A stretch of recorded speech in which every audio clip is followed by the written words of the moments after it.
ជំរាបសួរលោកគ្រូអ្នកគ្រូនេះជាការបង្ហាញពីមុខវិជ្ជាគណិតភាសាខ្មែរវិទ្យាសាស្ត្ររបស់ PLP ថ្នាក់បឋមថ្មីអញ្ចឹងនៅពេលដែលចូលមកដល់ផ្ទះនោះដូចលោកគ្រូអ្នកគ្រូបានឃើញអញ្ចឹងគឺមុខវិជ្ជាគឺមានថ្នាក់ទី1ទី2ទី3ទី4ទី5ទី6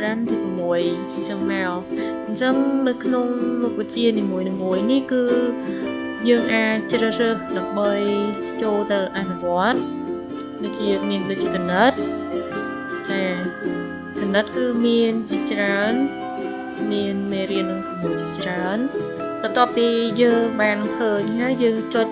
បែបមកវិញយើងចុចទំព័រដើមចាបន្តមកទៀតចុចនៅលើភាសាខ្មែរចាយើងនឹងឃើញ